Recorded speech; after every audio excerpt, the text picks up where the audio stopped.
So this week, M. Night Shyamalan's new film, After Earth, comes out. But seeing as I have no money, time, or desire to see that film, we're going to be reviewing his last film instead, The Last Airbender. I'm not looking forward to this.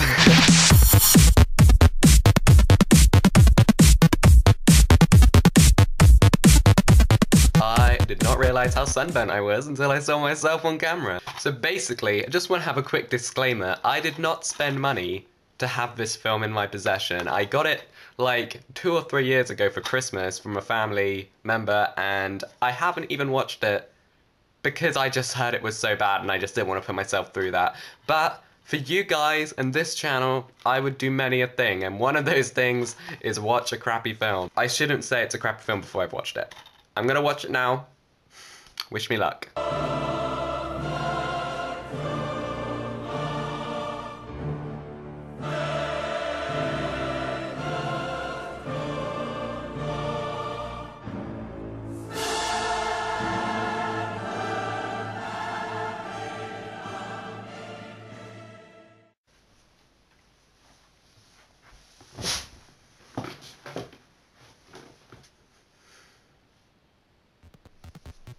Okay, so now I've watched the film, I can confirm that everything you've heard about it is true. It was not a good film. I'm not even sure where to begin with this film because there are just so many bad things that I want to go over, but at the same time, I don't want to make this review too negative.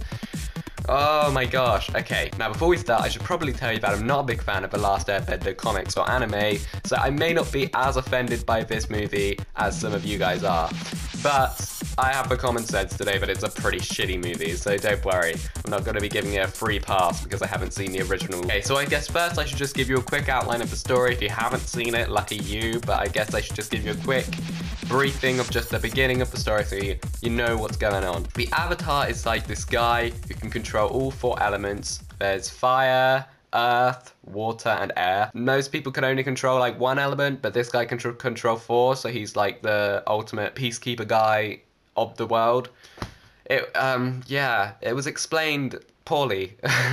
This brother and sister like find him in like some icy place and awake him, and he's this little kid, and then there's like this whole other story about this prince who's trying to redeem himself in his father's eyes by finding this kid and bringing it to it. It was just not a very exciting, interesting story, or if it was, it just was not portrayed well. So the first thing I really want to talk about is the script to this film. It was poorly done. Like, M. Night Shyamalan, I think he wrote this movie. Seriously, dude. Oh my gosh. You need to stop writing stuff, okay? I'm sorry, you're past your prime. I'd say the most notable thing to hate about this movie is how bad the dialogue is. Like, oh my gosh, it's just so bland. You don't care about the characters because they all just speak just like, they have no character to them. They're not even characters. They just speak exactly the same. They just progress the story in the most mundane way they possibly can. Oh my gosh, it was bad dialogue. It was so bad. They were like robots. I guess you could kind of get past the bad dialogue if the story was at all interesting, but if you didn't really get it from my little story briefing back then, I wasn't too enthusiastic about the story. It was dull. I actually considered turning it off about halfway through, and I just thought, no, for you guys, I need to get the public message out. Do not watch this movie, okay? The story was just very strange. It was oddly paced. I had no sense of direction. I wasn't sure where it was going, but not in a good way. Like, oh, where is this going? This is exciting. In a bad way, like, where is this going? I'm fucking bored. I think to make this story feel a little bit more relevant and to make the stakes feel higher and to just generally make this film a bit better, I think they could have benefited from making it a bit longer. It was only like an hour and a half, I think. But then again, if it had been longer, I probably would have just died while watching it because it was pretty bad. I think if they were going to make it longer, they would have had to fix some of the other problems, the other glaring problems with it as well. But yeah, there was just no sense of tension. There was no sense of struggle or, well, anything really. It was just watching events happen, watching wind and fake water just like fly around everywhere. It was exciting. Plus, to top it all off, I mean, not really a spoiler, but it's an unfinished story as well. You get to the end, there's just no payoff to any of it. Obviously, M. Night Shyamalan wanted to turn it into a trilogy, I get it, but oh my gosh, surely someone knew how bad it was and was just like, dude, this is not going to get turned into a trilogy. Someone could have told him. But no, they made it. To be honest, I'm genuinely shocked that this movie was approved. I'm really shocked. Like, I get Hollywood is some big evil machine, but I find it so hard to believe that some business exec saw this script and thought, M. Night, you've nailed it. This is, whoa. I mean, oh my gosh, it was so... Oh, it was just so bad. I don't get... I mean... Oh. So apart from the bad dialogue and the weirdly paced, unfinished story, something that really got to me as well was the main character of Aang. I mean, we're gonna get to the cast and the bad acting like a bit later, but just the character himself.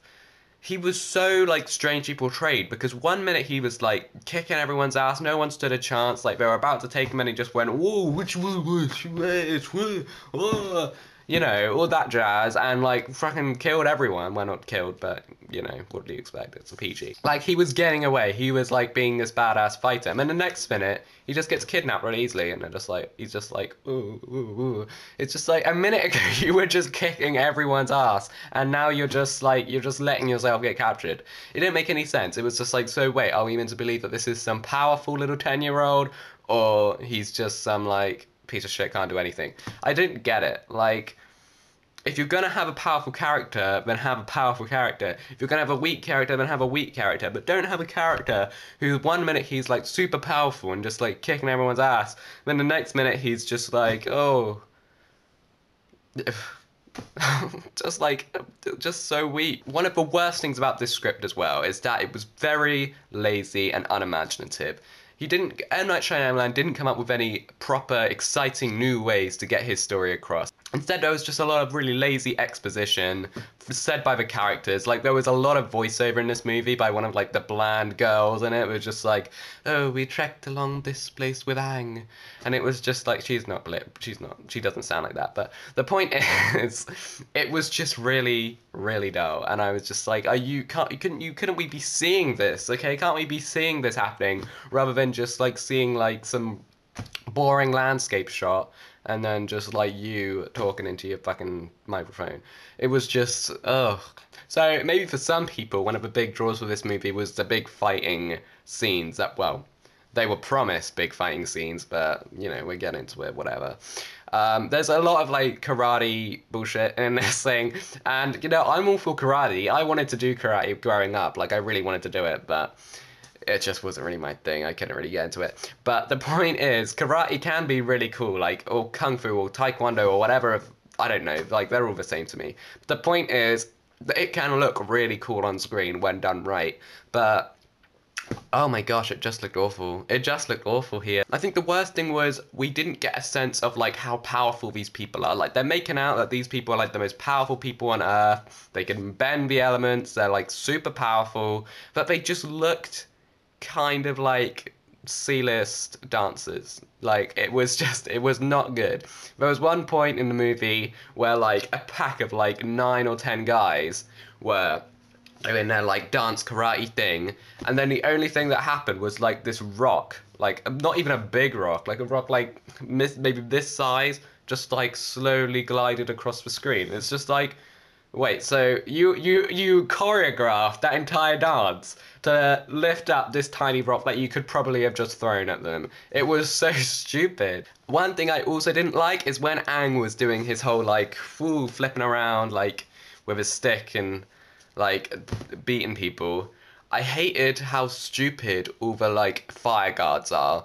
When we're just waiting. They're just waiting for him. Like, they know this guy's powerful, okay? They know he's the Avatar, and they know that he's gonna, like, blow them all away. But they're just waiting. You know, they're just standing around there with their swords, just like, while he does this whole flip thing. Because it takes him, like, ages to do one single little wind blow. It takes him, like, a 5-minute dance. And they're all just waiting. They're just like, when you're ready, Avatar, when you're ready, Aang.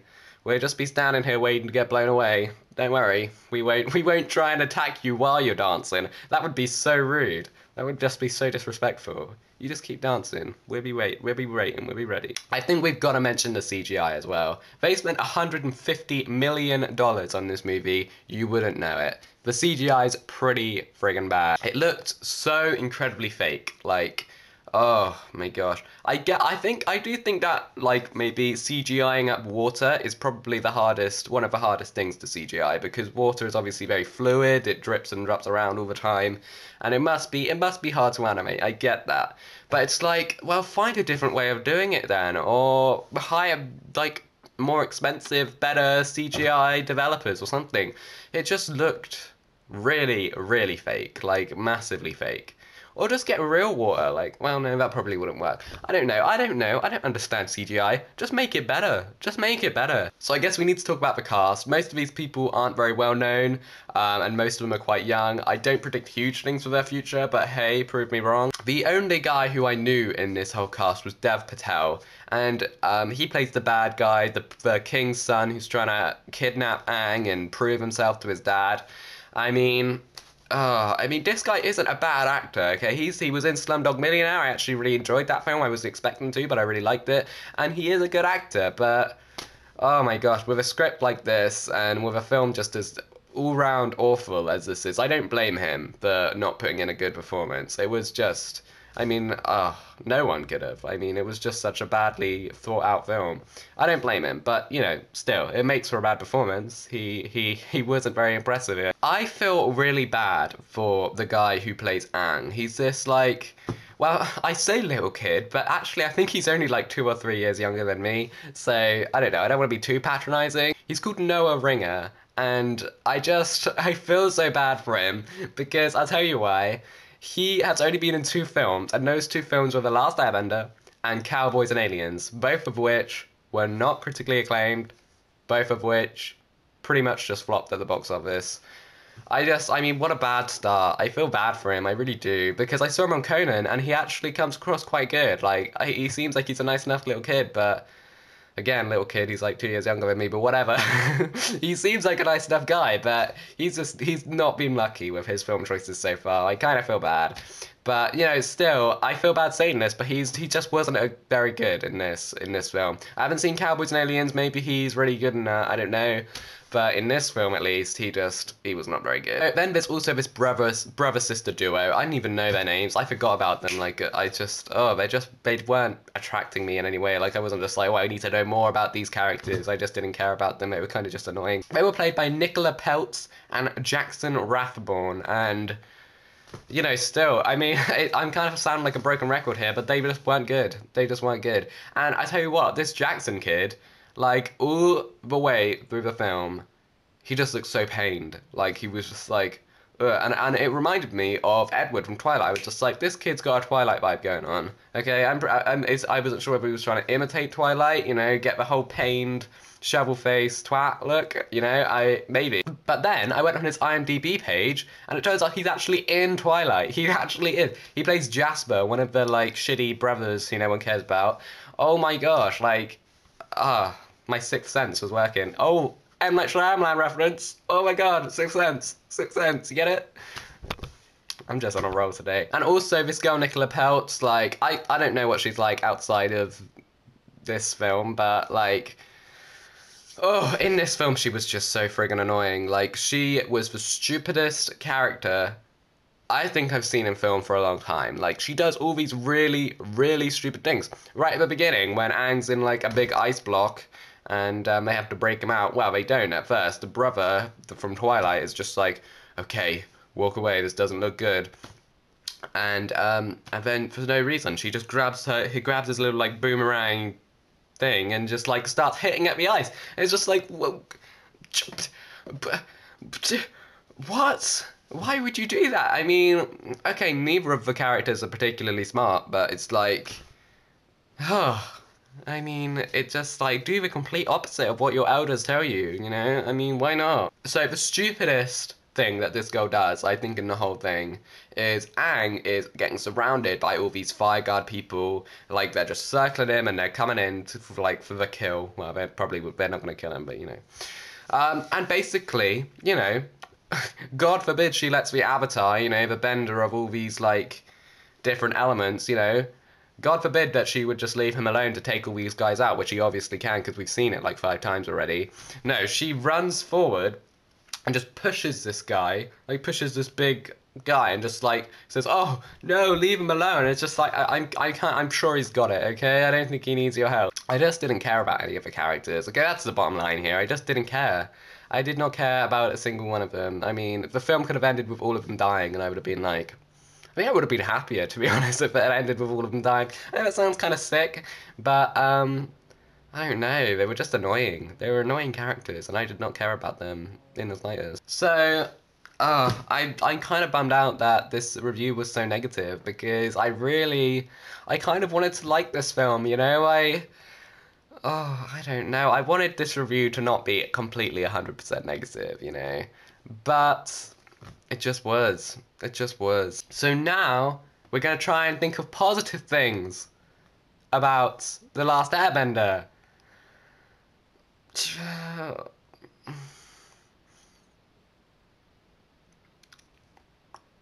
Nope, can't do it. I will say that I think I preferred Noah Ringer as Aang than I did Jake Lloyd as Anakin Skywalker. You know, I would say that this Noah kid is a better child actor than Jake Lloyd ever was. I mean, that's the most positive thing I can say about this movie. When I enjoy the, like, 4-minute outtakes gag reel of The Last Airbender more than the film itself, you know you're in trouble. You know this film is not good. I mean, it's still better than The Devil Inside. I would probably watch this sooner than I would The Devil Inside, I think. That's not really a compliment. It's just kind of should be necessary for all films, really. I'm going to give The Last Airbender a 2.3 out of 10. Please don't watch it. Don't do it to yourself. So now that I've seen The Last Airbender, you can be pretty sure that I'm never going to see After Earth if I can help it. I mean, this does not fill me with confidence about that film. I know that Shyamalan didn't write After Earth. I know he got someone else, but I've seen the reviews for After Earth so far, and they have not been pretty. I can tell you that. So if you really want to make my day, please subscribe to my channel. It really means a lot. It would be awesome if you could subscribe. Also, if you like this video, then please like the video and comment below what you thought of The Last Airbender, if you've seen it, or if you've seen After Earth. Let me know. Should I go see it? I'm pretty much not wanting to see it, but you know, if you think it's good, then let me know, and if you think it's awful, then let me know too, because then I'll definitely try and avoid it. Don't forget, if you want to keep updated with everything going on here at the Entertainment Network HQ, aka my bedroom, then you can like my Facebook page at facebook.com/entertainmentnewsandmore, or you can follow me on Twitter at _David_Craig. You can visit my blog, The Entertainment Network. That would be awesome. Also, something really exciting and great is that I'm now also writing for the awesome entertainment website, What Culture, which is an awesome site. You should definitely check it out.